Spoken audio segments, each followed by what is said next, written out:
Ini bukan sihir. Ini adalah eksperimen sains kecil yang nyata. Lubangi bagian bawah mangkuk porselen. Sekali dipukul, langsung pecah. Namun, jika mangkuk diletakkan di dalam air, ia dapat dengan mudah dilubangi. Inilah kekuatan penyangga air. Sebuah sedotan sama sekali tidak bisa dimasukkan ke dalam kentang. Cukup tekan bagian atas sedotan. Dengan satu tusukan yang kuat, kentang pun tertusuk. Inilah kekuatan udara terkompresi. Dua potong porselen bulat menjepit selembar kertas. Letakkan sebuah paku dan sebuah baterai. Hubungkan kutub positif dengan porselen menggunakan kawat. Kertas itu berputar dengan cepat. Inilah prinsip kerja kipas angin. Masukkan pensil ke dalam kantong yang penuh air. Terus-menerus memasukkan. Bahkan jika banyak yang dimasukkan, kantong tetap tidak akan bocor. Apakah kamu tahu mengapa ini bisa terjadi? Tambahkan 3 jenis pewarna kuning, merah, dan biru ke dalam air. Letakkan beberapa gelas kosong di sekitarnya. Hubungkan mereka dengan tisu. Diamkan sejenak. Kamu akan mendapatkan 3 warna baru. Inilah prinsip pencetakan warna. Celupkan satu ujung kain kasa ke dalam air kotor. Satu ujung digantung di dalam gelas kosong.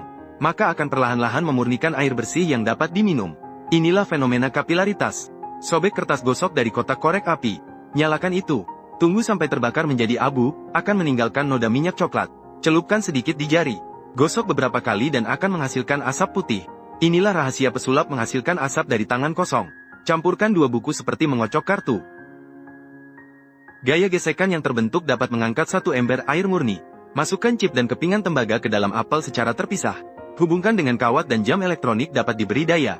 Inilah yang disebut elektron bebas. Telur yang diletakkan di dalam air bersih akan tenggelam. Cukup tambahkan sedikit garam ke dalam air. Aduk hingga larut sepenuhnya.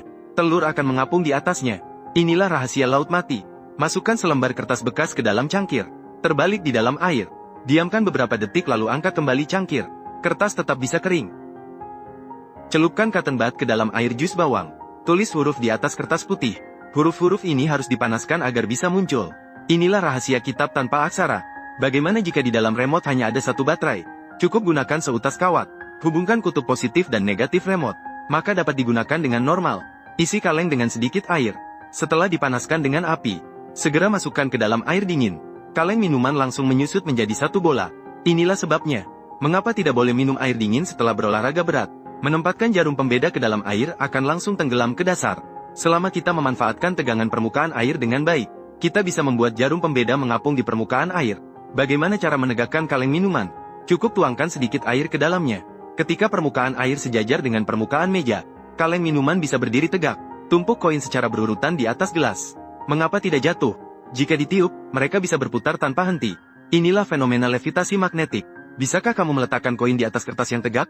Cukup lipat kertasnya sedikit, tegak di atas meja. Kemudian letakkan koin di atas.